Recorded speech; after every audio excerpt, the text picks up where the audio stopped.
이번 주진도가 이제 제2편 부동산 거래 신고 등에 관한 법률, 거기 2편 전부죠. 그래서 출제 비중으로 봤을 때는 5문제 정도 비중이 있다 이렇게 생각하셔야 되고, 내용은 3가지입니다. 그 중에 제일 앞에 나와 있는 게 이제 부동산 거래 신고 제도죠. 어쨌거나 1번에서는 거래 신고 등에 관한 법의 목적에 해당하는 것은 몇 개인가 물어봤고, 암기하실 때는 거래 신고는 건투 경찰에게, 이렇게. 여기 거래 신고 등에 관한 법의 목적이다 이런 의미가 있고, 또 동시에 첫 번째 목적이기도 합니다. 부동산 거래, 그 다음에 신고, 부동산 거래 신고 및 허가에 관한 사항을 정하여 이렇게. 두 번째 목적은 건전하고, 자, 세 번째 목적은 투명한 부동산 거래 질서 확립입니다. 왜냐하면 경찰이 확립하는 것은 질서 확립이죠. 그래서 부동산 거래 질서 확립인데, 법의 이름이 뭡니까? 거래 신고 등에 관한 법률입니다. 그러니까 거래 질서. 당연히 중개 질서 아니죠. 중개해주는 활동하고 관련된 거라기보다는 거래 신고하도록 하는 제도니까요. 그래서 거래 질서 확립이다 이렇게. 네 번째 목적이 뭐냐면 경자인데, 국민 경제에 보탬이 되게끔 하겠다. 요거의 네 번째 목적이에요.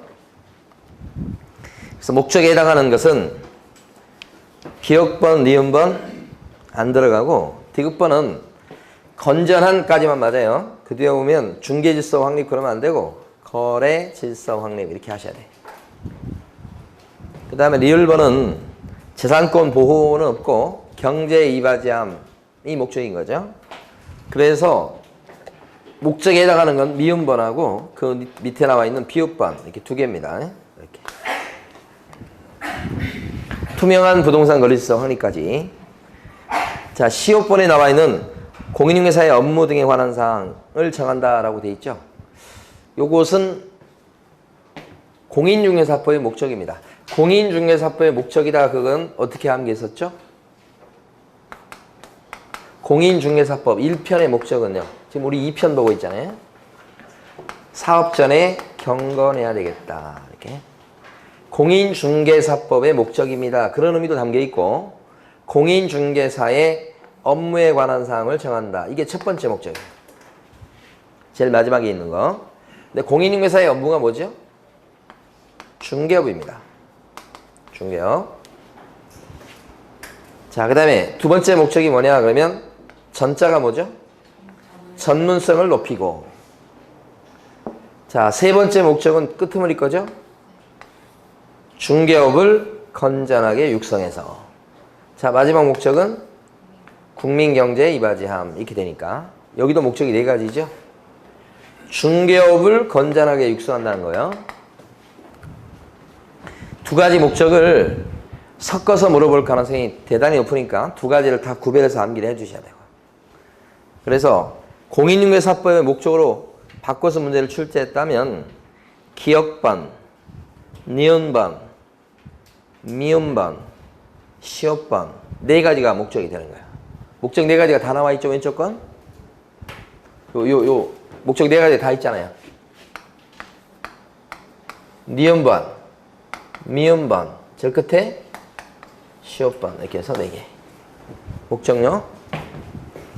그 다음에 거래 신고 대상에 해당하지 않는 것은, 거래 신고 제도는 큰 틀이 이러지 않습니까? 부동산 등에 대해서 거래했을 때 관청에다 신고하도록 돼 있고, 관청에서는 신고 받고서 이제 신고 필증을 내어주면 그 필증 가지고 이제 등기하게끔 돼 있다. 근데 등기하는 것과는 별도로 실거래가 신고 들어온 게 맞는지 검증하고 결과를 세무서로 보내주게 되어 있는 게 이게 실거래가 신고 제도인데, 2번에서는 거래 신고 대상이 되는 게 뭐냐 그러면 부동산 등에 대해서 거래했을 때인데, 이 부동산 등이 4가지죠. 토, 건, 공지. 토지, 건물, 공급계약, 지위 이렇게. 그걸 뭐 했을 때 신고하는 거냐면 매매 계약을 체결했을 때 신고하도록 돼 있다. 매매만. 그런데 여기서 이제 핵심은 요 공급계약을 체결한 법이 한 7개가 있어요. 그래서 암기하시면 좋겠지만 암기가 안 되면 들어는 봤어야 됩니다. 그래서 대표적인 게 도시 및 주거환경정비법, 또 공법 시험법에 들어가는 도시개발법, 그 다음에 공공주택특별법, 그 다음에 주택법 들어보셨는가 보세요. 택지개발 촉진법, 그 다음에 건축물 분야에 관한 법률, 그 다음 마지막이 산업 입지 및 개발에 관한 법률, 이렇게 해서 7가지 법이 됩니다. 이에 근거한 공급계약을 체결했을 때 실거래가 신고무가 있으니까 1번하고 동그라미 1번하고 동그라미 4번은 여기에 들어가는 겁니다. 1번하고 4번은 공급계약으로 끝났잖아요. 하나 산업이고 4번이 뭐로 돼 있어요? 택지개발 촉진법 요거잖아요. 1번 4번은 신고대상. 그 다음에 2번과 5번은 요 지위입니다. 지위. 어떻게 생각하셔야 되면 공급계약을 체결하면 분양받은 사람인데 분양받은 사람이 지위예요. 그것을 다시 팔아먹는 걸 얘기해요. 그러니까 얘하고 얘하고 같아요. 근데 별도로 이제 여기는 없는데 요 지위 여기 들어가는 게 2개가 있어요. 그게 도정법에 따라서 관리처분 계획 인가를 받아 그렇게 사업시행 인가를 받고 뭐 나온 거 있잖아요. 그거 하고 그 다음에 또 하나가 뭐냐면 지금 빈집 어쩌고 저쩌고 나온 게 있어요. 요 2가지. 그러니까 동그라미 2번과 5번이 요 지위에 들어가는 법이니까요. 근데 이걸 몰라도 동그라미 3번을 보면 정답이 3번이죠. 3번은 지금 교환계약이라고 나오잖아요. 앞에 건 다 그렇다 치더라도. 교환계약은 실거래가 신고무가 없죠. 실제 시험에는 증여하고 임대차가 나왔었어요. 임대차 계약도 실거래가 신고무가 안 생기죠. 증여도 없고 안 생기고 매매만 있습니다. 그래서 예상 문제는 이제 경매를 예상해 보는 거예요. 경매로 낙찰을 받았을 때도 실거래가 신고무가 없어요. 자, 그래서 정답은 3번이고 3번 문제에서 틀린 것은 그랬습니다. 1번에 보면 누구든지 개업공인중개사한테 신고를 못하게 하거나 거짓으로 신고하도록 요구하는 행위를 해서는 안 된다. 이렇게. 그러니까 요게 이제 가만히 보면 신고 의무를 위반했을 때 제재를 보면 허위 신고를 했다. 그러면 취득가액의 5% 이하의 과태료입니다. 허위 신고. 그 다음에 대금 지급 증명 자료를 내보시오 했는데 대금 자료를 갖다가 제출하지 아니하면 그것은 3,000과가 됩니다. 이 2가지를 빼고 나서 나머지는 전부 다 뭐가 되냐면 500과가 됩니다. 그 나머지라고 하는 게 뭐냐면 신고를 안 하게끔 허위 신고하게끔 옆에서 요구하거나 조장하거나 방조하거나 아니면 대금 지급 증명 자료 말고 외 자료를 갖다가 제출 요구받고 자료를 제출하지 않거나 요 2개 빼고 나머지 싹 들어간대. 요것은 500만 원 이하의 과태료가 됩니다. 그러니까 1번 지문은 요구입니다. 요구. 거짓 신고나 신고 안 하게끔 개공한테 요구한 사람은 누가 됐든 간에 500과 과태료 제재를 받아요. 그러니까 요거입니다. 요거. 그 다음에 2번째 개업공인중개사가 과태료를 부과한 신고관청은 개공한테 과태료 매기고 나서 신고관청은 부과일로부터 10일 내 개업공인중개사의 중개사무소를 관할하는 시장군수구청장한테 과태료 매긴 사실을 통보해야 되겠다. 이게 맞는 거예요. 원래 이제 여기 광명시에 있는 중개업소 사장님이 계신다. 갑이에요. 근데 과천에 있는 아파트를 갖다가 둘이 매매하게끔 소개시켰어요. 아파트입니다. 이게 아파트 이렇게. 사무실은 요 광명시에 있고요. 과천에 있는 아파트를 갖다 중개했다고요. 이때는 실거래가 신고무가 누구한테 생깁니까? A, B한테 신고무가 있는 게 아니죠. 당사자는 없고 소개한 개공만 신고무가 있죠. 개공이 신고할 때 광명시에 쫓아가서 합니까? 과천시에 가서 합니까? 요거죠. 과천시. 여기를 뭐라고 불러요? 신고관청. 그러면 과천시에 가서 실거래가 신고를 계약서 쓴 날부터 언제까지 해야 됩니까? 60일 이내 하시오. 이렇게 돼 있고 만약에 60일 내에 신고 안 하면 여기에 들어갑니다. 신고 안 했다도 여기 들어갑니다. 허위 신고하면 이거지만 신고 안 했다가 하면 500과예요. 그 500과 과태료 누가 물리죠? 과천시장에. 신고 관청이 물립니다. 여기가 500과. 이렇게 되고요. 그 과태료 물린 과천시장은 요 사장님의 등록관청인 광명시장한테 과태료 부과 사실을 알려주게 돼 있죠. 요것이 과태료 부과일로부터 뭐요? 10일 이내 통보하시오. 이렇게 돼. 10일이면 되고요. 요 10일을 기억하시라고요. 왜 그러냐? 광명시장 입장에서 봤을 때 이 사람이 개공인데 과태료 받고 또 과태료 받고 다시 과태료 받을 짓을 하고 그러면 누적돼가지고 1년이 안 됐을 때 임등치 뭐 이렇게 되는 거 있었잖아요. 배우셨죠? 요것 때문에 이제 여기 과태료 받은 것을 여기 기록을 해둬야 돼. 그래서 이제 더 무겁게 경우에 따라 등록 취소, 경우에 따라 업무 정지 때릴 수 있도록 하는데 등록 취소나 업무 정지는 여기가 때리거든요. 여기 못 때리고. 그래서 통보해 주게 돼 있다. 자, 이해하셨으면 기억을 하셔야 돼요. 10일을 기억하셔야 돼요. 10일. 아직까지 시험에 나온 적이 없어요. 10일이에요. 2번이 맞는 겁니다. 그래서 3번은 거기 보면 소공을 대신해서 개공을 대신해서 소공이 제출대행한다 이겁니다. 누가 신고무가 있냐 그랬을 때 신고무는 당사자가 직거래했을 때는 당사자가 있는 거고 아니면 소개한 부동산 사장님이 있을 때는 개공이 신고무가 있다 이렇게 되는 거죠. 대부분이 이 경우죠. 자, 근데 신고하는 방법상 보면 두 번째 신고하는 방법은 어떻게 신고하나 두 가지 방법이 있죠. 직접 제출하는 방법이 있고 아니면 다른 사람을 시켜서 대신 제출하게 하는 제출대행이 있고 두 가지가 있단 말입니다. 이것도 되고 이것도 되고. 근데 제출대행한다 이랬을 때는 직접 방문해서 하는 것도 되지만 이건 되는데 인터넷을 통해서 전자문서로 컴퓨터 앞에서 하는 것은 인정될 수가 없어요. 뭐가요? 제출대행이. 이렇게. 그럼 요 제출대행을 할 때 당사자가 신고무가 있을 때는 부탁받은 사람이 하겠고 별거 아니고 개공이 신고무가 있을 때는 누가 제출대행합니까? 위임을 받은 사람인데 콕 집어서 누구죠?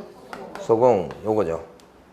그럼 소공이 제출대행 자격이 있고 보조는 없다는 뜻이야. 그럼 소공은 제출대행할 때 뭘 들고 가냐?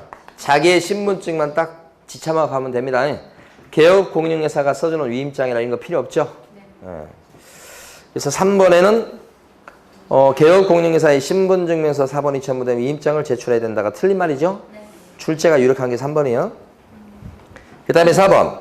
신고 내용을 조사한 경우에 신고관청은 시도지사한테 보고해야 된다. 이거예요. 이 검증을 신고관청에서 검증해요. 그러면 신고관청에서는 그 검증한 결과를 세무서에 통보하는 건 통보하는 건데 그거 말고 말이에요. 검증 결과를 시도지사한테 매달 보고하도록 돼 있고요. 시도지사는 또 누구한테 보고합니까? 국장한테 보고한다. 이렇게 돼 있으니까. 매월 1회 이렇게 돼 있죠. 그러니까 여기 지금 4번 지문에서 시도지사한테 보고합니다. 요거예요. 맞습니다. 5번은 당사자 중 일방이 국가 등인 경우 그때는 국가 등이 신고해야 되겠다. 맞아요. 당사자가 신고무가 있는 경우가 있고 개공이 있는 경우가 있는데 당사자가 신고를 한다 그랬을 때 원칙은 공동신고입니다. 다만 예외적으로 단독 신고하는 경우가 두 가지가 있죠. 어떤 경우입니까? 하나는 일방이 신고를 거부했을 때가 그렇고 또 한 가지 경우 어떤 경우죠? 일방이 국가 등인 경우. 그때는 국가 등이 혼자서 단독 신고할 수밖에 없죠. 요거. 그래서 틀린 건 3번. 4번 문제는 쪼거. 살기는 고양시 일산 동구에 사는데 주소지가 거기로 돼 있죠. 근데 동작구 소재 자신의 토지를 비에게 매도했다 이렇게 나옵니다. 동작구 소재니까 이걸 그대로 바꾸면 여기가 지금 과천시가 아니고 동작구로 바뀌는 거잖아요. 그리고 사무실은 지금 어디가 있다고 나오냐면 그 뒤에 보면 관악구라고 나오잖아요. 그럼 이 관악구청장이 등록관청이 되는 거예요. 요 케이스예요. 그러면 이때는 1번 거래 신고 의무는 A하고 B가 공동으로 해야 된다. 여기를 A하고 B가 공동으로 하는 거 아니죠? 갑이 하는 거예요. 갑이. 그 다음에 2번 지문은 거래 신고는 갑이 해야 되고 위반했을 때 과태료는 누가 물리죠? 그죠? 동작구청장이 물린다고 해야죠. 관악구청장이 틀렸어요. 여기서 2번에서는. 3번에서는요. 갑이 거짓 신고한 경우나 신고 안 한 미신고의 경우에 과태료 액수가 동일하다는 취지입니다. 그렇지 않는데 신고 안 했을 때는 5% 이하의 과태료입니다. 취득가액에. 근데 거짓 신고했을 때. 신고 안 했을 때는 어떻게 되죠? 500만 원 이하의 과태료니까 여기가 훨씬 센 겁니다. 액수가 틀려요. 그래서 틀린 거고. 4번 거래 신고는 갑이해야 되고 미신고의 경우에 동작구청장이 500만 원 이하의 과태료를 부과한다. 동작구청장이 500과 맞죠? 신고 안 했을 때는 4번이 정답. 5번 질문은 동작구청장이 과태료를 매겼을 때는 관악구청장한테 지체 없이 통보한다. 이거 지체 없이 통보하는 게 아닌데 10일 이내 통보. 10일 이내 통보. 응? 제가 시골에서 처음 이제 중3 때 올라왔을 때 억양이 이제 시골에서 올라오니까 억양이 있었나 봐요. 그러니까 제가 무슨 얘기만 하면 우리 학급 학생 수가 78명이었어요. 제가 77번인가 이렇고 제 뒤에 한 명 더 전학이 왔는데 경북 의성에서 촌놈이 왔어. 그래서 요 경북 의성 저하고 둘이 이제 77, 78번. 근데 그때는 키 순서대로 앉았어요. 이렇게 1번은 키 작은 사람부터 시작해서. 그러니까 제 근처에 있던 76번이나 75번은 그 당시 키가 178 이렇게 되는 애들이에요. 중학교 3학년인데. 그리고 전부 다 이제 공부하고는 담 쌓고 있는 애들이지. 근데 하여간 딱 와가지고 제가 무슨 말만 하면 까르르 웃는데 전 학급 학생들이 다 웃어요. 네? 그 억양 때문에 그랬던 것 같아요. 그때는 왜 웃는지 몰라. 그러니까 선생님들이 이제 딱 들어오면 그 책을 읽어보라고 시켜요. 책 출석부 갖고 들어오잖아요. 78번, 내가 77번 해가지고 책 읽어보라고 해. 저 한 번 있고 이 친구 한 번 있고. 그러면 막 다 웃어 막.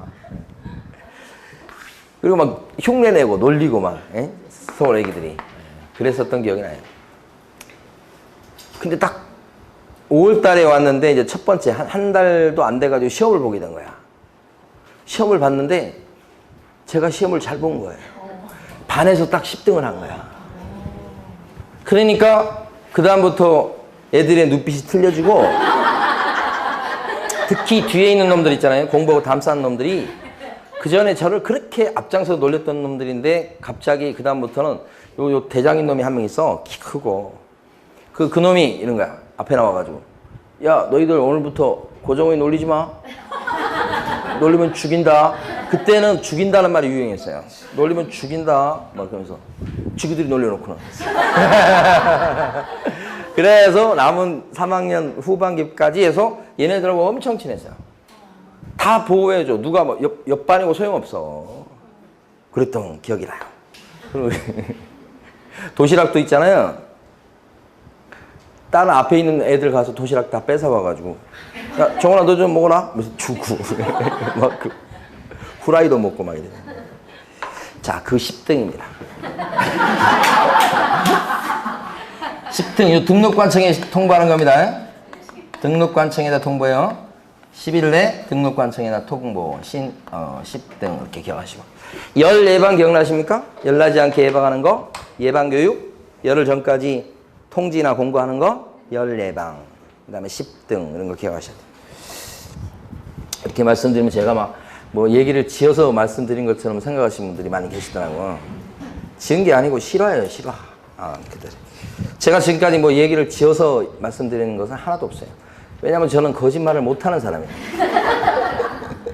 자, 6번 가십니다. 5번. 옳은 것은 그랬습니다. 거래 신고를 받은 신고관청은 신고 내용을 확인하고 나서 신고한 사람한테 신고 필증을 어떻게 주지요? 즉시가 아닙니다. 지체 없이 발급이요. 요거 출제가 유력합니다. 지체 없이 발급이요. 요거 꼭 기억하시고. 즉시란 말은 중개사법에 거의 안 나옵니다. 2번요. 건축물에 대한 증여계약을 체결했을 때도 거래신고해야 된다. 거짓말. 증여 아니라고 그랬죠? 3번. 공공주택특별법에 따른 부동산 공급계약을 체결했을 때는 거래신고해야 된다. 요거요 뭐요? 공공주택특별법에 따라서 공급계약을 체결했다. 그죠? 신고해야 되지. 요게 3번의 정답. 4번. 신고관청은 신고 내용을 조사한 결과를 매월 1회 국장에게 통보한다. 그러면 되겠어요? 안 됩니다. 바로 국장한테 쫓아가면 안 됩니다. 이거는 시도지사한테 보고해요. 5번 거래 당사자가 거래 신고를 할 때는 계약서 사본을 첨부한다. 원래 실거래가 신고를 처음에 할 때는 계약서 원본이 됐든 사본이 됐든 첨부하지 않습니다. 전혀. 다만 여기 있잖아요. 일방이 거부해서 단독 신고하는 경우는 신고사항에 대한 신뢰가 떨어지기 때문에 이때는 추가 서류를 요구하죠.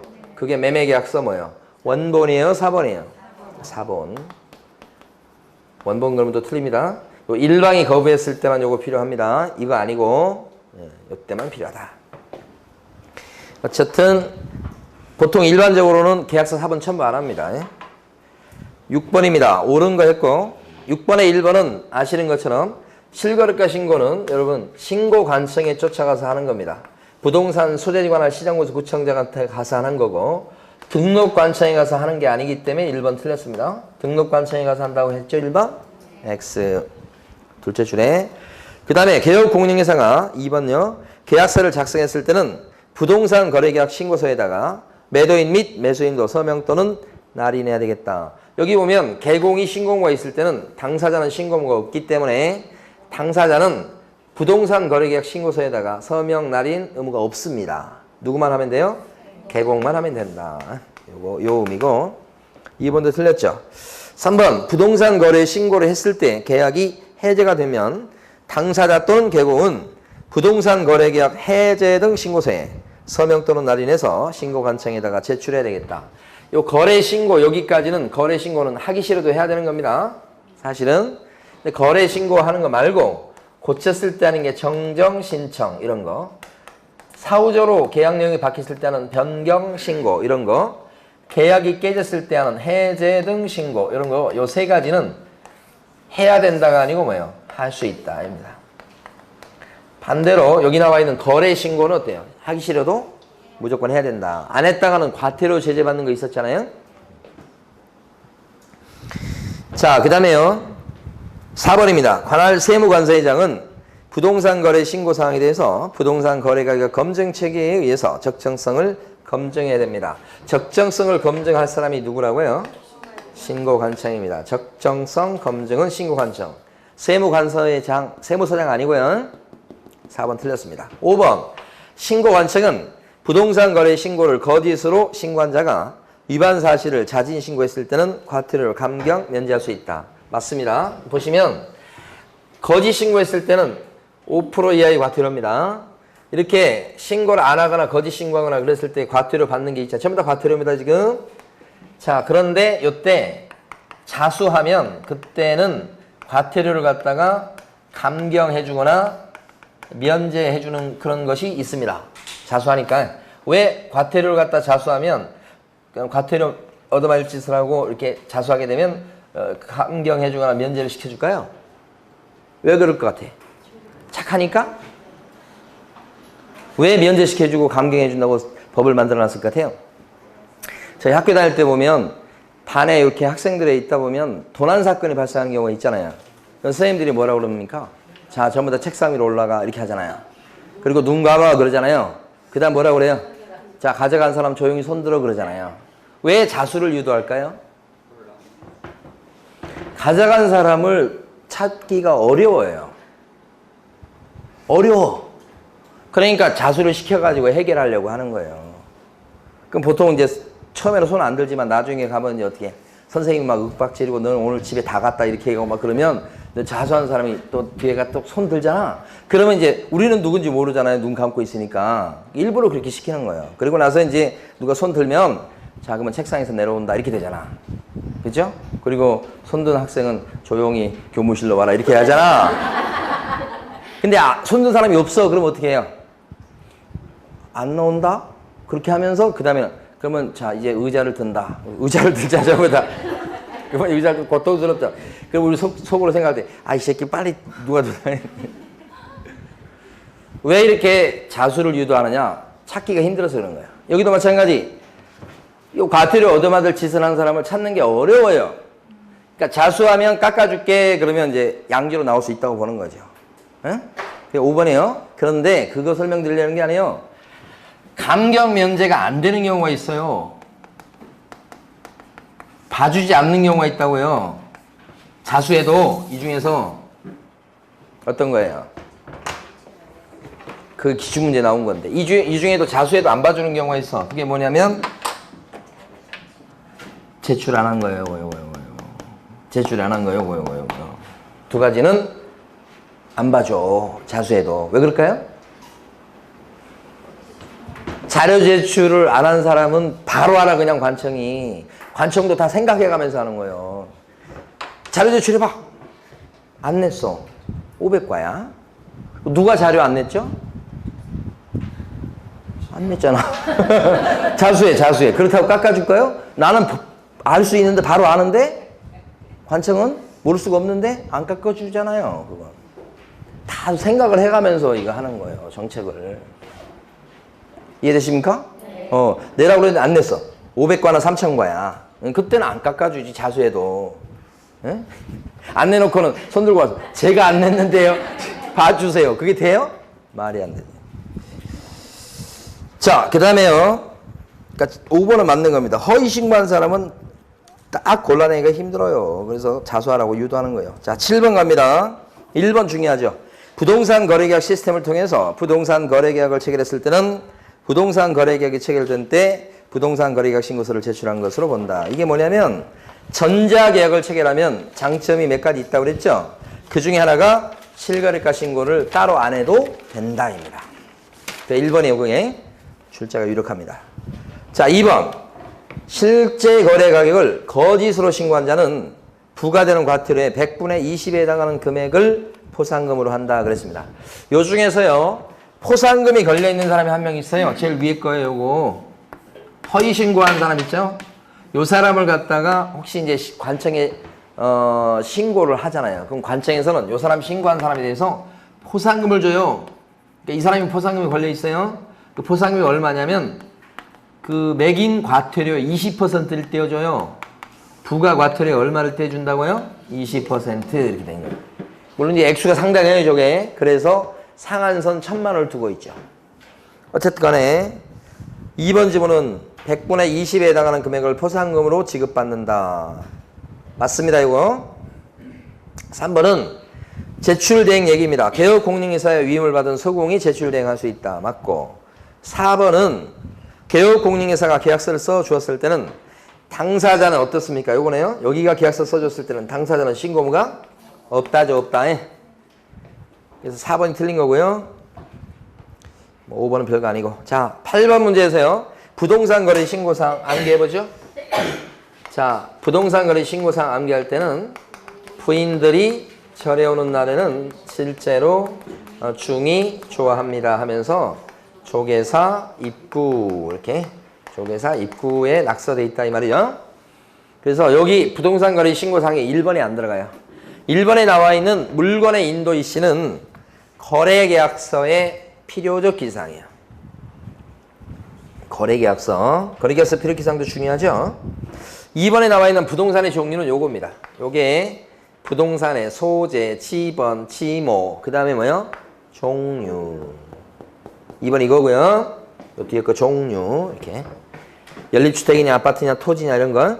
3번 잔금 지급일은 요거죠. 요거 날짜 날일이니까 계약일, 중도금 지급일, 잔금 지급일 그거 얘기하는 겁니다. 됐고요. 그 다음에 또 뭐가 들어가냐면 뭐냐면 4번 지문은 계약의 기한 그러면 요거 얘기하죠. 요거 이 조가 뭐죠? 조건 기한할 때 요 기한도 여기 들어갑니다. 그래서 있을 때는 신고사항이 됩니다. 이렇게 또요 5번에 보면 당사자의 인적사항은 뭡니까? 요게 인적사항이죠?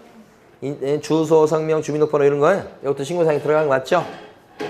요건 실거래가가 될 거고요. 요게 뭐죠? 중개사의 인적사항과 등록사항이야. 그 다음에 요게 뭐죠? 자금 조달 계획. 또요 입자는 뭐죠? 입주 계획 이렇게 됩니다. 근데 이제 중요한 거 자금 조달 계획과 입주 계획 요것은 3억 이상 과열 주택일 때 그때 요거 두 개가 부동산 거래 신고 사항으로 추가가 되는 거죠. 3억 원 이상의 투기과열주군의 주택에 대해서 매매했을 때죠. 요거 여기가 핵심입니다. 사실은. 자, 그 다음에 9번. 정정 신청할 수 있는 사유가 아닌 것은 그랬습니다. 아까 여기 정정 나왔죠? 정정은 잘못 적었기 때문에 고치는 정도니까 하차하는 거예요, 이거. 변경은 뭐냐? 잘 신고하고 적었는데 나중에 계약의 내용이 바뀐 거예요. 그러면 이제 정정과 변경 요 두 가지는 구별하는 문제가 2번 출제됐는데 어렵지 않는 게 일단 요 정정 놔두고요. 변경 위주로 공부하시면 돼요. 자, 정정이죠? 변경이죠? 그러면 정정도 되면서 동시에 변경 신고 사항도 되는 게 2개가 있어요. 그게 뭐냐면 지분 나온 거 있죠? 지분, 거래 지분 비율, 그 다음에 면적이 그래요. 면적. 그래서 지면 요 2개가 이쪽도 되고 이쪽도 되는 건데 이게 무슨 의미냐면 거래 지분 그 숫자를 잘못 적어놨어. 그러면 정정이요. 근데 거래 지분이 계약 내용이 바뀌면서 지금 거래하는 그 지분이 3분의 2에서 3분의 1로 줄었어. 그러면 이건 여기 들어가요. 변경이야. 글자만 잘못 적었을 때는 정정. 근데 아예 계약 내용이 바뀌었을 때는 변경. 면적도 마찬가지입니다. 면적을 적을 때 그 숫자를 잘못 적어놨어. 그러면 정정. 계약 내용이 바뀌면서 거래하는 면적이 바뀌었을 때는 변경 이렇게 되는 거죠. 그리고 나서 이제 가만히 보면 변경 쪽에 들어가는 게 조금 변경이에요.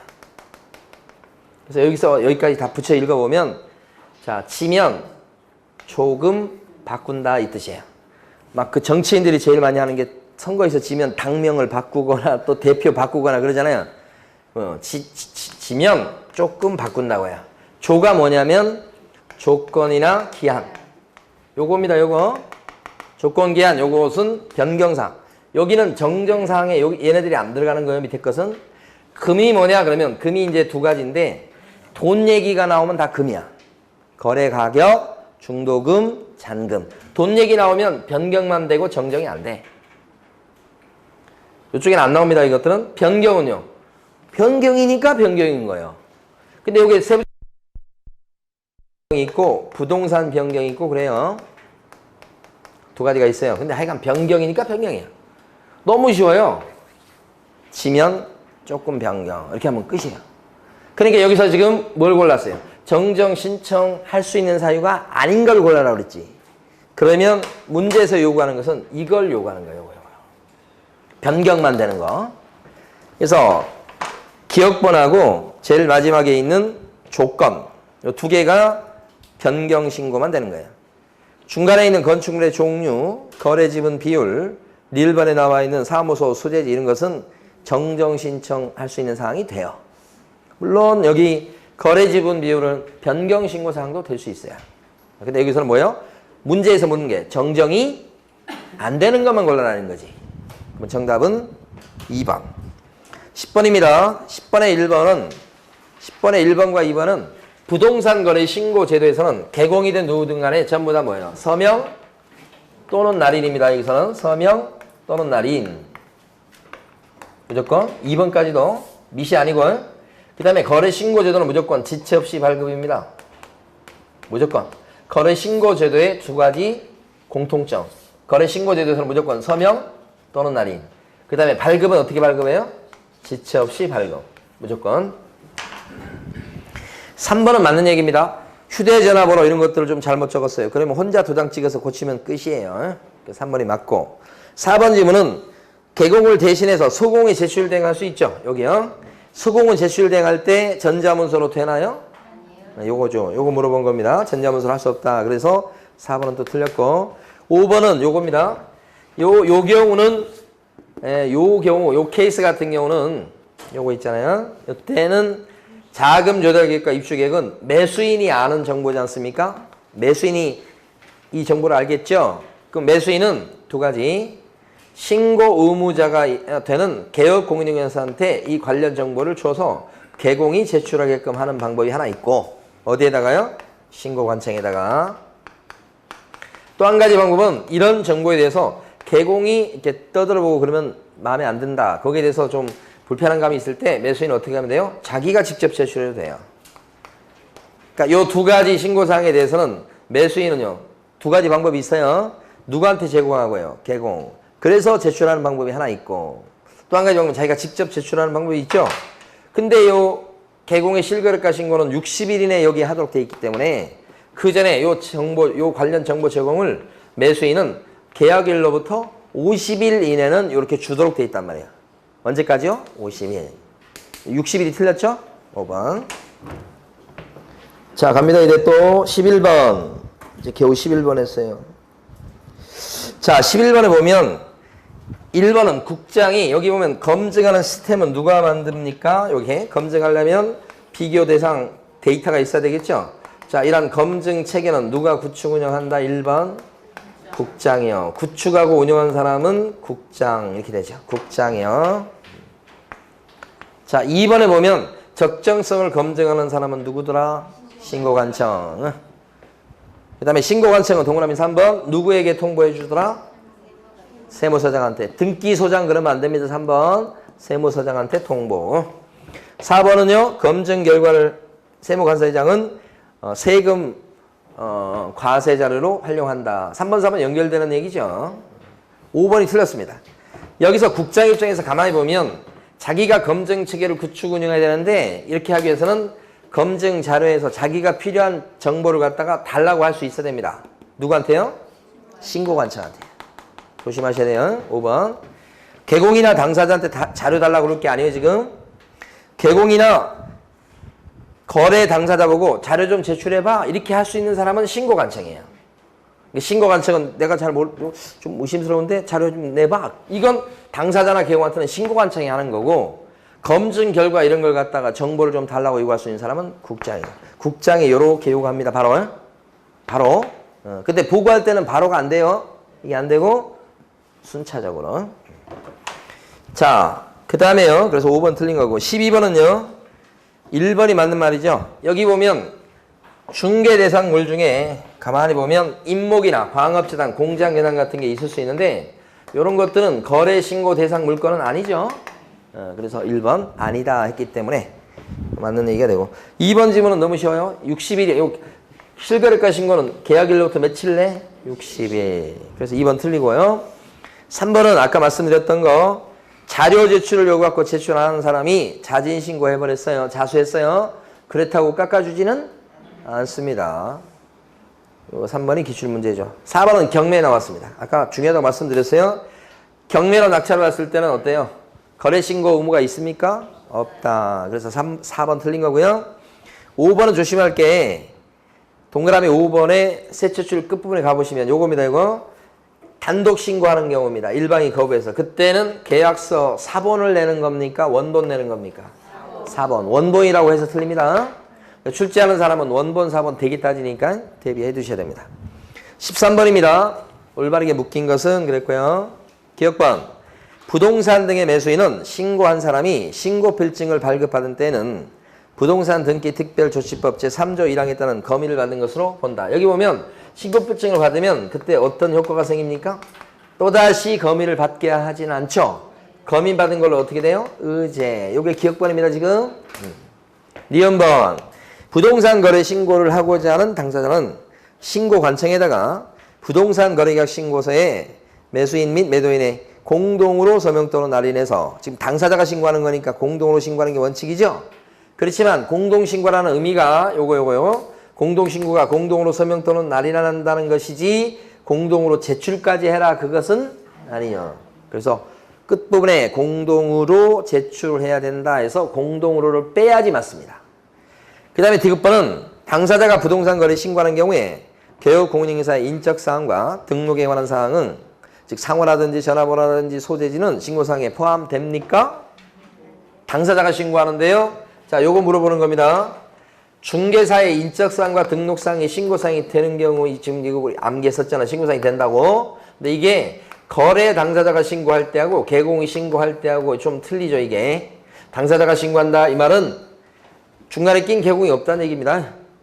그러면 이게 없다는 얘기니까 요 중개사의 인적사항과 등록사항은 당사자가 신고할 때는 신고사항이 됩니까? 안 됩니까? 안 되고 개공이 신고할 때는 되고 그죠? 근데 당사자가 신고할 때도 요거 신고사항이 된다라고 한 거잖아요, 지금. X. 그 다음에, 자, 리얼범. 시도의사는 신고관청이 보고한 신고 내용에 대한 조사 결과를 매월 1회 국장에게, 이러면 안 된다고 그랬잖아. 바로 국장한테 보고하면 안 되죠? 시도의사한테 보고. 그러면 시도의사가 국장한테 보고. 연쇄적으로요. 그래서 리을번도 틀렸습니다. 아, 지금 제가 잘못 봤습니다.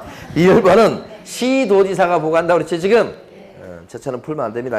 시도지사는 신고관청으로부터 보고받은 내용을 매월 1회 누구에게 보고해라? 국장에. 맞네요. 맞습니다.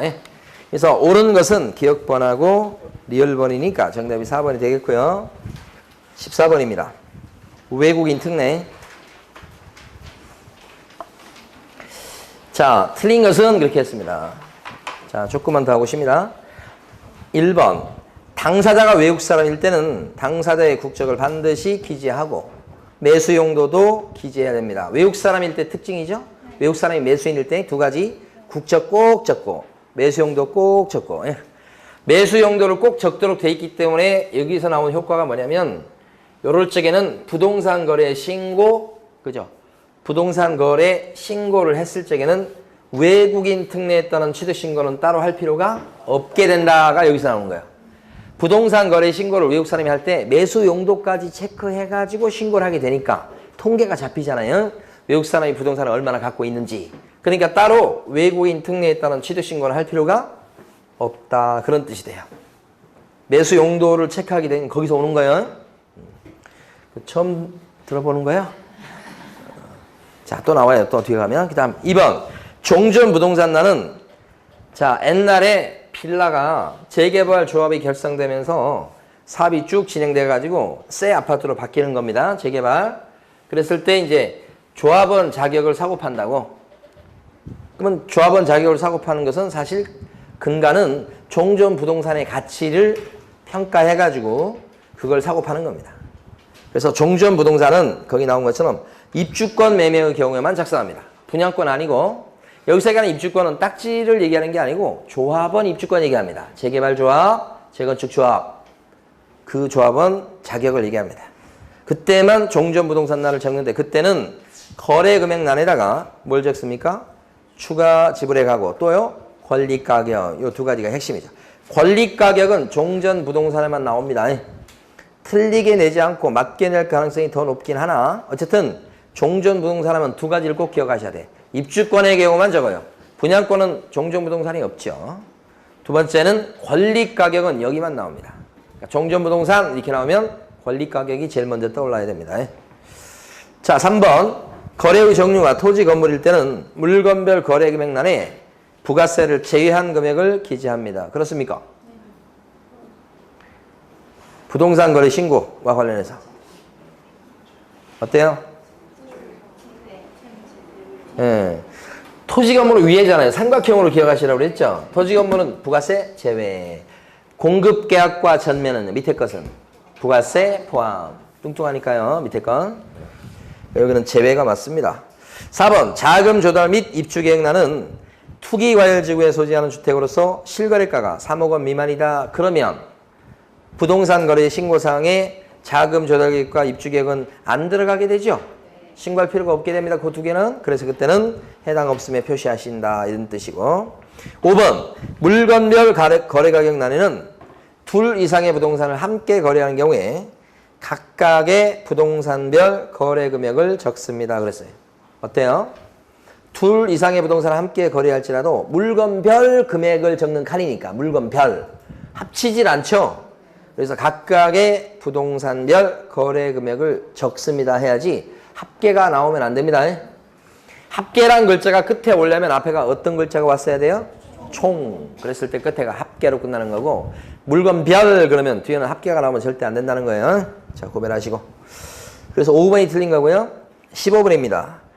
부동산 거래 신고, 부동산 거래계약 신고서의 기재 요령 중 틀린 것은 그랬습니다. 이 전매가 있죠, 전매. 우리가 이제 기억할 때 토건 공지라고 기억했어요. 근데 요 지위이고요. 이게 공급계약인데 요 지위를 갖다가 매매를 하잖아요. 요 지위 매매, 요것을 줄여서 전매라고 하는 거예요. 요 지위를 매매하는 것을 뭐예요? 분양받은 지위를 팔아먹는다고요. 지위를 그러니까 요 두 개를 합쳐서 할 때 전매라고 얘기한다고 전매. 그러면 전매 대상이 되는 것은 두 구 종류가 있는 거야. 집이 매매 대상이 되는 것은 하나가 분양권 팔아먹는 거 있겠죠? 하나가 조합원 입주권 팔아먹는 경우가 있을 수 있겠죠? 그래서 전매는 요건지 체크 표시하게 돼 있어. 분양권을 갖다가 팔아먹었을 때 신고해야 돼. 조합원 입주권을 팔아먹었을 때도 신고해야 된다 이 말이에요. 그게 지위 전매를 얘기하는데 그게 줄이면 지위 매매를 얘기하는데 그게 줄이면 전매라고 해요. 그래서 전매의 경우에는 분양권인지 입주권인지 둘 중 하나를 체크 표시해라 이런 뜻이고 2번에서는 소재지, 지번, 지목, 면적 이런 것들은 기본적으로 주로 대장을 보고 적는단 말입니다. 그래서 맞고 3번 단독주택의 경우는 무슨 면적 적어주죠? 연면적. 반대로 집합건물일 때는요. 전용 면적 적어주는 거예요. 4번 물건별 거래금액란이다 이렇게 돼 있어요. 물건별 거래금액란은 여러분들이 이제 합계란 말이 오면 안 된다. 그거 아까 공부했었죠. 또 한 가지는 물건별 거래금액란에 적을 때 그 최초 공급 계약 또는 전매의 경우에는 거래 대상이 그때는 권리가격을 적는 게 아니고요. 뭘 적어주죠? 최초의 공급 계약이나 전매다 그랬을 때 적어주는 것은 공급 가액을 적어주고요. 그 다음에 옵션 비용 적어주고요. 옵션 비용. 그 다음에 뭐요? 추가 지불액 적어주죠. 세 가지입니다. 어떤 경우에 적는다고요? 최초의 공급 계약하고 또 뭐요? 전매일 때. 공급 계약 전매일 때 적어주는 건 이렇게 세 가지. 공급가, 분양가 얘기하는 거예요. 그 다음에 옵션 비용, 그 다음에 추가 지불액 이렇게. 어쨌거나 이걸 혹시 다 기억하지 못하더라도 권리 가격은 어디에만 나온다고 그랬어요?